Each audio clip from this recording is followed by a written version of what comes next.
Hi there, ladies and gentlemen, and welcome to Capital A Trading. Welcome to my latest Forex Weekly. For those of you who don't know, I'm going to analyze the charts, go through the best investment opportunities for the week, show you how I'm going to tackle them, and then of course that's the benefits to you. So if that sounds good, if you trade, if you take investments, hit that subscribe button in the bottom right corner, stay up to date with the channel, keep an eye out for the Forex Weekly every Sunday. I want to say a quick shout out to my sponsors, the Absolutely magazine. Thank you for everything, thank you for all your hard work. Again, check out that magazine, a real cool luxury one. Before we get started, if you haven't already got access to my Discord channel where I update the investments throughout the week, do so now. Send me an email to capitalatrading@hotmail.com. With that being said, let's get straight into the fundamentals for the week. Okay, so as always, it's important to check that news at the start of the week, especially with everything that's going on in the world right now. Now, Monday, there's nothing that really sticks out to me. I'm going to pretty much switch my focus to Tuesday, where the Australian dollar, that'll be during the night for us UK time. And I'm just going to be looking at their interest rate decision at 3:30 a.m., seeing if there's going to be something on Monday night to look out for, and then hopefully see some Australian dollar strength when you wake up. Later on, there'll be the Canadian dollar. I'll be looking at some news there around the New York Open. But other than that, again, there's another piece of news on the pound from the Bank of England. There's a lot of speeches this week in the evening, so I'll be watching the pound in the evening as well. On to Wednesday, the main interest will be the Canadian dollar's interest rate decision at 3 o'clock. So just after that New York Open, I'll be looking at that. And again, Bank of England, there's another speech around 8 o'clock. So just watching how the pound's going to react in the evening this week. On to Thursday, again, nothing really too much to worry about. It will be Friday, where we are on an NFP week. So on Friday, around 1:30, half an hour after the New York Open, the market seems to just go up a little bit and then shoot down. It kind of wipes out a lot of liquidity. It's a piece of news that I would recommend avoiding. I kind of sit on the sidelines, see if there's anything that you can jump into. But other than that, that's the news. Let's get into the charts. Let's go straight on to gold. Okay, so last week I was monitoring gold. I was mentioning a sell around the 1900 mark.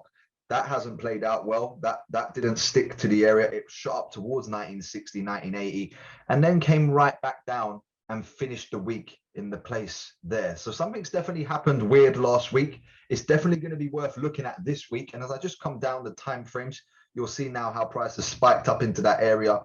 And it looks like now that could be the cause that then creates this nice move to the downside, at least maybe back towards the 1800 mark. And again, if I just come down the time frame, I'm going to be looking at around the 1910, 1920 mark. I just want to see price come back up towards this little two blue candles here, 8 hours of bullish action, and then it shot down and finished the week. So I'm just going to see how price comes back up to there.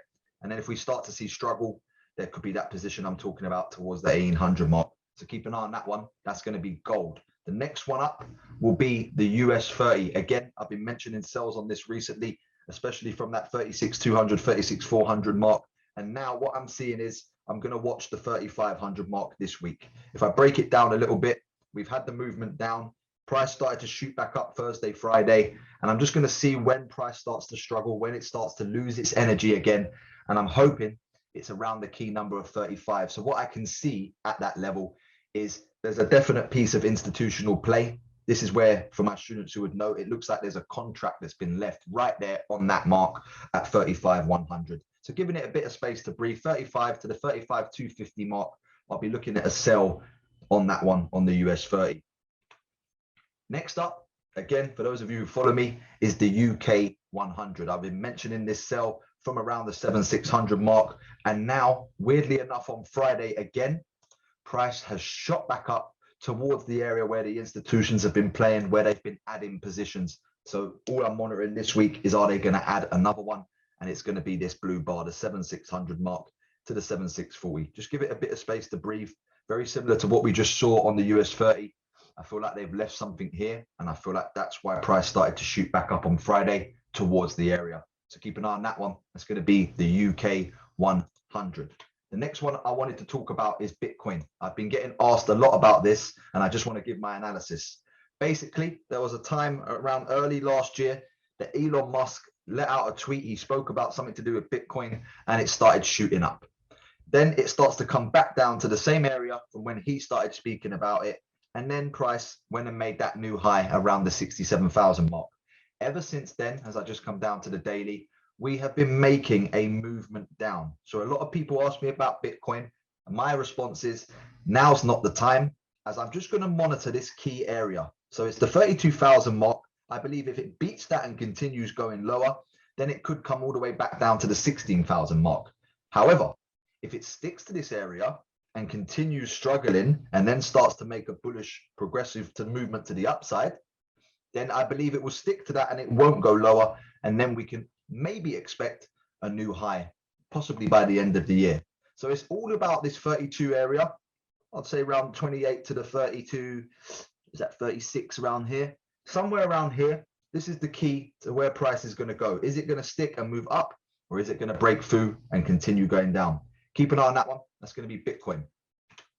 Last but not least in this section, I just wanted to talk about oil. I just wanted to talk about the things that I've been seeing on this. Again, a lot of it to do with war things. This was an attack that was made at the start of 2020. Donald Trump, again, I don't know the name too well, but there was an attack made. Oil sunk all the way down to zero. Ever since that day, it's gone from 0 to 100. Now, we know everything that's going on in the world right now. This has a lot of relevance. So I feel like whatever needed to be done was done last week, and you may start to see a little push to the downside now. But again, when it gets back towards the 70 mark, I believe it's going to go and reach even newer heights. So keep an eye on that one. That's going to be oil. Again, remember, this is very fundamentally driven right now. Okay, guys, just a short break. Again, I've been receiving a lot of questions this week. If you haven't already and you want to learn more about trading, you want to enhance your skills, enhance your abilities to read the charts, check out my website, www.capitalatrading.co.uk. You can head over to the services part and you can read more about my mentorship program, where there's some information there to tell you all the things that will be available to you. All right, let's get into the currencies. I'm going to start on 3 trades that I've been in lately that have had a lot of success, and I'm going to kind of talk about what we can see now for the coming up week. So the Cad Swiss Franc, I mentioned that sell from the 73 level. We had a nice move to the downside around 130, 140 pips. And now again, weirdly enough, on Thursday and Friday, price has steamed back towards the key area. So all I'm going to do is have another watch, see if the 73 level is going to hold up again.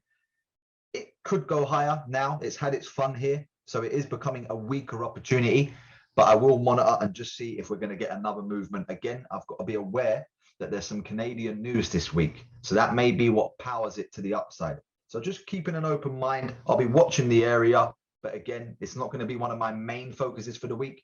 You'll see that later on in the video. But that's going to be my idea for the Cad Swiss Franc. It's just going to be continuously monitoring that 73 level, looking for the same signs of struggle, and then hopefully we can get a movement to the downside like we've had in the past couple of weeks. That's the Cad Swiss Franc. Again, another success story was the USD Swiss Franc. I had the sell mentioned up around that 93,400, 93,300 level recently. I then had a retest area around this 92,600 to 92,800, and that made a nice new low. And then again, we're back in the same area, the area where the transaction formed. For those who would know, my students, it looks like a contract has been formed at this level, and they're now starting to make a whole new movement to the downside. So again, for this one, I'll just keep an eye on the 92,800 towards the 93 mark. Just give it a bit of space to breathe. This scenario here could get interacted with again as well. So just keep an eye on that one, around the 93 to the 92,800. And last but not least, for those who've been following me on this one, I mentioned this last week. I've mentioned this for the past month or so now about there being a sell around this 128 to the 127,800 mark. We've had 1, 2, 3 good positions, all coming down into some good profits. And then I mentioned just the nature of what would be happening above this area here, the amount of stop losses, liquidity, the amount of traders that would have been adding positions as this started to stick in the area more and more.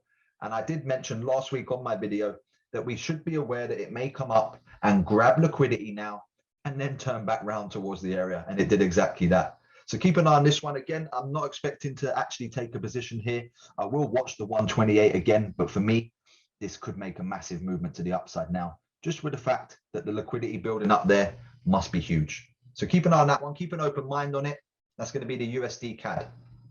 Next up is going to be the pound Swiss franc again. Another trade I mentioned last week. I mentioned I feel like the drop's ready with all the taps that we had on that area around the 125, 500 to the 126. And eventually on Wednesday, we started to get the movement down. Now, what I'm looking at is a retest. So I want to see price come back up towards the 125 mark. Show me the signs of struggle again. I believe there's a contract in this area. I believe that was the key candle from last week. So I just want to see it get back up there and then continue down. It's going to be the 125, 125, 200 level. That's the pound Swiss franc. I've also got something similar on the pound CAD.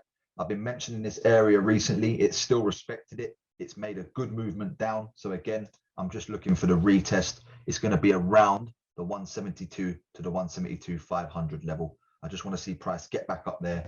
And then we've got the Canadian dollar's interest rate decision. If that happens in time, if it's in sync, I'll be even more confident about the move. So keep an eye on that one with the interest rate decision, the pound CAD. Last but not least on this section here is going to be the pound yen. Again, I've been mentioning sells from this area recently. We've been having a good movement down and very similar to what we just spoke about on the pound Swiss and the pound CAD. I want to see price get back up towards the 156 to the 156 500 level. Again, it looks like that's exactly where they are, where they've left their position. Keep an eye on that one. It's going to be the pound yen. Okay. Next up is going to be the AUD USD. Again, I mentioned this area last week around the 72 500. We've had price respect it, and then it's had the movement down, and then Friday shot back to the same area. So there's a lot of charts that look similar this week where we've seen the movement come down, and then Friday it kind of shoots back to the same area. So what I'm looking at again will just be around the 72. I'm going to say 72 500 to the 72 800. I want to see this scenario here on the 2 hour just get respected, stick at that level, and then start to show me the movement down. Again, be aware we've got the Australian dollar's interest rate decision. It doesn't mean the Australian dollar will get strong. It may get weak. So there is a chart where I'm looking to see some strength in the Australian dollar. In this one, I'll be looking to see some weakness. So keep an eye on that one. That's going to be the AUD USD. Now with that is a trade I've been looking at for a long time now, is the AUD Swiss franc. I've been talking about this area. All these little blue marks here, they signify liquidity, lots of traders in the area. There's lots of money at this level. So it's been building up, and then this Friday, it eventually jumps up and grabs all the liquidity up there. So I'm going to look at this candle here just to see the reaction it gets around the 67 200. And again, it looks like there's a contract around the 67 500. So just give that area a bit of space to breathe. Look for price struggling there, and then hopefully we can see the movement to the downside. That's the AUD Swiss franc. I'm going to go through a few of the main focuses for the week now. Nzd CAD around the 86 level. Basically, all that's happened on Thursday, Friday, well, it hit there on Wednesday. It hits the 86 level and then starts to show some signs of struggle, starts to make a movement to the downside. So all I'm going to be looking at is price just coming back up towards that 86, this scenario here, and then continuously making that move to the downside. Now, of course, I'm trying to synchronize this with the Canadian dollar's interest rate decision. So if that's lining up at that time, happy days. I'll be even happier to take maybe an even more bigger position. So keep an eye on that one around the 86 level. Look for the struggle. Give it a bit of space to breathe. It can go to the 86 200. Look for that sign of struggle. And then, of course, I'm expecting to see price come down towards at least, hopefully, the 84 mark, a nice 200 pip move. That's going to be the NZD CAD.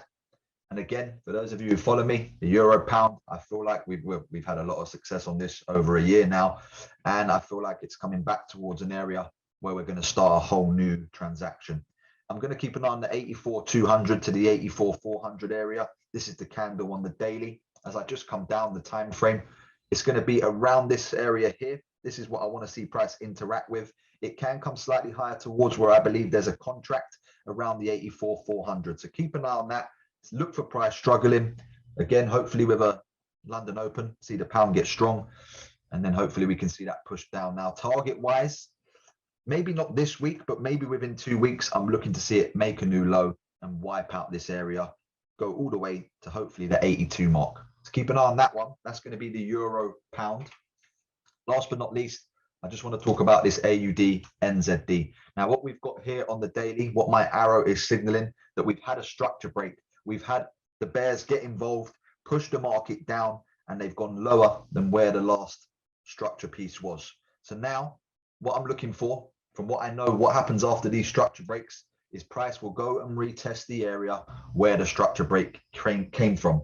As I go onto this 4 hour time frame, there is a very good looking scenario, something that I've seen many times. It looks like a clear contract has been left there, and they will need to come back up interact with this area around the 107,700 to the 107,800, and then hopefully we can see price head into the downside. Target wise, I'll be looking to see it wipe out this low down here, maybe at the 10600 mark.